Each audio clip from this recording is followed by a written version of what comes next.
എല്ലാ ഭക്തജനങ്ങൾക്കും കതിർവേൽ മുരുകൻ യൂട്യൂബ് ചാനലിലേക്ക് ഒരിക്കൽ കൂടി സ്വാഗതം. എൻ്റെ ചാനൽ ആദ്യമായിട്ട് കാണുന്ന ഭക്തജന ചാനൽ ഒന്ന് സബ് ചെയ്യുക. ജ്യോതിഷ സംബന്ധമായ എന്തെങ്കിലും കാര്യങ്ങൾ അറിയണമെങ്കിൽ ഈ നമ്പറിൽ വിളിക്കുക. പലവരും ചോദിക്കുന്നതാണ് ദക്ഷിണ എത്രയാണ്, ഫീസ് എത്ര എന്നൊക്കെയാണ്. ദക്ഷിണ നോക്കിയതിന് ഇഷ്ടമുള്ളൊരു ദക്ഷിണ അയച്ചു തന്നാൽ മതി. നിങ്ങളുടെ പ്രശ്നങ്ങളൊക്കെ കൃത്യമായ രീതിയിൽ തന്നെ കബഡി വെച്ച് ഓൺലൈൻ വഴി തന്നെ പറഞ്ഞു തരുന്നതാണ്. ഇപ്പോൾ കാര്യത്തിലെടുക്കുക രേവതി നക്ഷത്രക്കാർ, എന്നെ കുറേ രേവതി നക്ഷത്രക്കാർ വിളിക്കുന്നുണ്ട്. 2025 കുറേ പേർക്ക് ജോലി കിട്ടി, കുറേ പേർക്ക് സാമ്പത്തികപരമായ മെച്ചമുണ്ട്, കുറേ പേർക്ക് പ്രശ്നങ്ങൾ മാറിയിട്ടില്ല.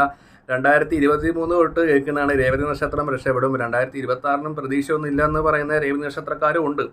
ഓരോരുത്തർക്ക് ഓരോ രീതിയിലുള്ള ഫലങ്ങളാണ് വരുന്നത്. എന്നാൽ അവർ ചോദിക്കും എല്ലാ രേവതി നക്ഷത്രക്കാർക്ക് എല്ലാവർക്കും ഒരേപോലെയല്ല മാറ്റങ്ങൾ വരുന്നത്. അതിന് ഞാനൊരു കാര്യം പറഞ്ഞുതരാം. രേവതി നക്ഷത്രക്കാരുടെ ഗ്രഹനിലയിൽ, അതായത് ഒന്നാമത്തെ ഭാഗം ലഗ്നം, രണ്ടാം ഭാവത്തിൽ പാവഗ്രഹങ്ങൾ നിൽക്കുവാണെങ്കിൽ നമുക്ക് നല്ല രീതിയിൽ തന്നെ സാമ്പത്തിക നഷ്ടം ഉണ്ടാകും, അല്ലേ?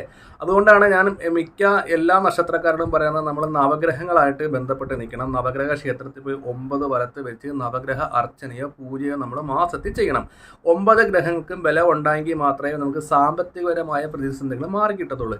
ഇല്ലെങ്കിൽ നമുക്ക് ഇപ്പോഴും സാമ്പത്തിക രീതിയിൽ തന്നെ നഷ്ടങ്ങളും കാര്യങ്ങളൊക്കെ ഉണ്ടാകും. അപ്പോൾ രേവതി നക്ഷത്രക്കാർക്ക് ഇനിയും സാമ്പത്തികപരമായ ഉയർച്ച കിട്ടിയില്ലെങ്കിൽ നിങ്ങളുടെ ഗ്രഹനില എനിക്കൊന്ന് അയച്ചു തരാം. അത് പരിശോധിച്ചതിന് ശേഷം നിങ്ങൾക്ക് സമ്പത്തിന് ഏത് ഗ്രഹനിലയാണ് അല്ലെങ്കിൽ ഏത് ഗ്രഹമാണ് തടസ്സം നിൽക്കുന്നത്, ആ ഗ്രഹത്തിന് പരിഹാര കാര്യങ്ങൾ ചെയ്തെങ്കിൽ മാത്രമേ രേവതി നക്ഷത്രക്കാർ രക്ഷപ്പെടുത്തുള്ളൂ. ഇല്ലെങ്കിൽ അവർക്ക് എപ്പോഴും സാമ്പത്തിക ബുദ്ധിമുട്ടുകൾ വന്നുകൊണ്ടേയിരിക്കും. അപ്പോൾ രേവതി നക്ഷത്രക്കാരുടെ ഉയർച്ചയ്ക്ക് വേണ്ടി എന്ത് വഴിപാടാണ് അടുത്തുള്ള ക്ഷേത്രത്തിൽ ചെയ്യാൻ പറ്റുന്നത് അത് ഞാനൊരു പറഞ്ഞു തരാം. രേവതി നക്ഷത്രക്കാർക്ക് വീട് പണി, അതേപോലെ തന്നെ സ്വന്തമായിട്ട് വാഹനം, ജോലിക്കാര്യങ്ങൾ, വിവാഹം നടക്കാൻ വേണ്ടി എല്ലാത്തിനും ഒറ്റ ഒരു പരിഹാരം ചെയ്താൽ മതി. അതായത് നമ്മുടെ വീടിൻ്റെ അടുത്തുള്ള ക്ഷേത്രം, കഴിവതും ദേവീ ക്ഷേത്രത്തിലെ വഴിപാടുകളും കാര്യങ്ങളൊക്കെ ചെയ്യാൻ നോക്കുക. ദേവീ ക്ഷേത്രത്തിൽ നമ്മൾ ചെയ്യേണ്ടത് ഒന്നെങ്കിൽ വെളുത്ത പുഷ്പം, ഇല്ലെങ്കിൽ നന്ദ്യാർവട്ടം എന്ന് പറഞ്ഞൊരു വെള്ളപ്പൂ കിട്ടും, ഇല്ലെങ്കിൽ മുല്ലമുട്ട് മേടിക്കുക. അതായത് ഒരു 2 വഴ മുല്ലപ്പൂ മേടിച്ചിട്ട് നമ്മളൊന്ന് അടർത്തി പൂവായിട്ട് എടുത്താൽ മതി. ഇല്ലെങ്കിൽ ഒരു 1/4 കിലോ മുല്ലമുട്ട് മേടിച്ചിട്ട് അടുത്തുള്ള ദേവീ ക്ഷേത്രത്തിൽ ചൊവ്വാഴ്ച വെള്ളിയാഴ്ച ഒരു 7 ആഴ്ച, അതായത് ചൊവ്വ വെള്ളി അങ്ങനെ കണക്ക് കൂട്ടി 7 ആഴ്ച.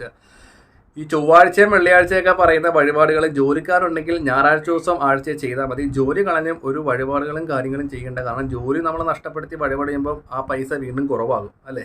ഒന്നാമത് സാമ്പത്തിക ബുദ്ധിമുട്ടുള്ള ആൾക്കാരാണ്. അപ്പോൾ ജോലി കളഞ്ഞ് വഴിപാടുകളും ചെയ്യേണ്ട. അഥവാ രാവിലെ ചെയ്തിട്ട് ജോലിക്ക് പോകാവുന്ന ഭക്തജനങ്ങൾ ചൊവ്വാഴ്ചയും വെള്ളിയാഴ്ചയും ഈ വഴിപാട് ചെയ്യുക. വേറൊന്നുമല്ല, വെളുത്ത പൂക്കൾ കൊണ്ട് ദേവീ ക്ഷേത്രത്തിൽ സ്വയംവര മന്ത്ര അർച്ചന ചെയ്യുക. അപ്പോൾ പലവരും ചോദിക്കും, അയ്യോ എനിക്കിപ്പോൾ 50 വയസ്സായത്, കല്യാണം നടക്കാനുള്ള മന്ത്രമല്ലേന്ന്. ശരിക്കും പറഞ്ഞാൽ സ്വയംവര മന്ത്രം വിവാഹത്തിന് വേണ്ടി മാത്രമല്ല, വശ്യമന്ത്രമാണ് സ്വയംവരം എന്ന് ഉദ്ദേശിക്കുന്നത്. ഈ വശ്യമന്ത്രം നമ്മൾ 108 ഒരു തിരുമേനിയോട് പ്രത്യേകം പറയുവാണെങ്കിൽ നമ്മൾ തൊഴിൽപരമായ തടസ്സങ്ങൾ മാറും, വിവാഹ തടസ്സങ്ങൾ മാറും, ശത്രുദോഷങ്ങൾ മാറും, നമ്മുടെ ജാതകത്തിൽ ഉണ്ടാകുന്ന ദോഷങ്ങളൊക്കെ മാറി ഭാഗ്യങ്ങൾ കിട്ടാൻ വേണ്ടിയാണ് നമ്മൾ സ്വയംവരം ചെയ്യുന്നത്. നമ്മൾ എന്ത് കാര്യമാണ് മനസ്സിൽ ഉദ്ദേശിക്കുന്നത് അത് നമ്മൾ ശ്രീകോവിലിൻ്റെ ദേവിയുടെ മുമ്പിൽ പ്രാർത്ഥിക്കുമ്പോൾ ആ ഒരു അർച്ചന ചെയ്യുന്ന സമയത്ത് നമുക്ക് ആഗ്രഹ സാധനത്തിന് വേണ്ടി നമ്മൾ ചെയ്യുന്നതാണ് സ്വയംവര മന്ത്ര അർച്ചന.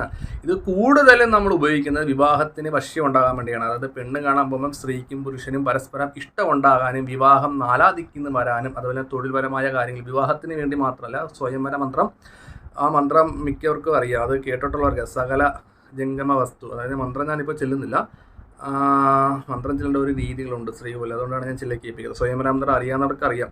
അത് മൊത്തത്തിൽ അതിൻ്റെ ഒരു അർത്ഥമുണ്ട്. അതായത് 4 ലോകങ്ങളെയും വശീകരിക്കാനുള്ള ഒരു മന്ത്രമാണ് സ്വയംവര മന്ത്രം.